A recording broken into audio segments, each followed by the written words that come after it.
روزے قیامت کی قسم کھاتا ہوں اور نفس لوامہ کی قسم کھاتا ہوں کہ سب لوگ اٹھا کر کھڑے کیے جائیں گے۔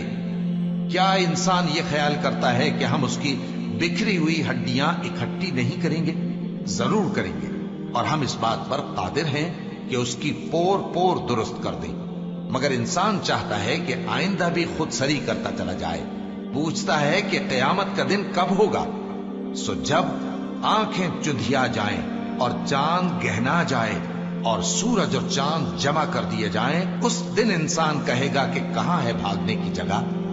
کہیں نہیں، کوئی جائے پناہ نہیں۔ اس روز تمہارے پروردگار ہی کے پاس تمہیں جا ٹھہرنا ہے۔ اس دن انسان کو جو عمل اس نے آگے بھیجے اور جو پیچھے چھوڑے ہوں گے سب بتا دیے جائیں گے۔ بلکہ انسان آپ اپنا گواہ ہے، اگرچہ عذر و معذرت کرتا رہے۔ اور اے پیغمبر صلی اللہ علیہ وآلہ وسلم، وحی کے پڑھنے کے لیے اپنی زبان کو تیز تیز حرکت نہ دیا کرو کہ اس کو جلد سیکھ لو۔ اس کا جمع کرنا اور پڑھانا ہمارے ذمے ہے۔ سو جب ہم اسے پڑھا کریں تو تم اس کو سنا کرو اور پھر اسی طرح پڑھا کرو۔ پھر اس کے معانی کا بیان بھی ہمارے ذمے ہے۔ مگر لوگو، تم دنیا کو دوست رکھتے ہو اور آخرت کو چھوڑے دیتے ہو۔ اس روز بعض چہرے رونق دار ہوں گے، اپنے پروردگار کی طرف نظر کیے ہوئے ہوں گے، اور بہت سے چہرے اس دن اداس ہوں گے، خیال کریں گے کہ ان کے ساتھ کمر توڑ معاملہ کیا جائے گا۔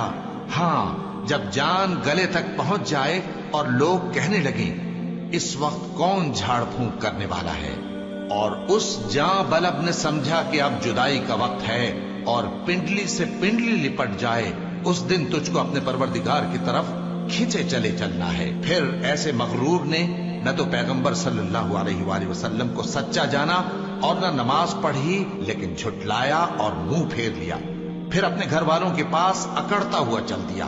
خرابی ہے تیری، خرابی پر خرابی ہے، پھر خرابی ہے تیری، خرابی پر خرابی ہے۔ کیا انسان یہ خیال کرتا ہے کہ اسے یوں ہی چھوڑ دیا جائے گا؟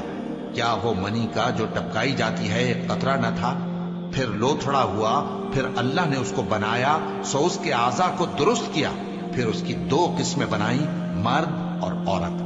کیا اس کو اس بات پر قدرت نہیں کہ مردوں کو زندہ کر دے؟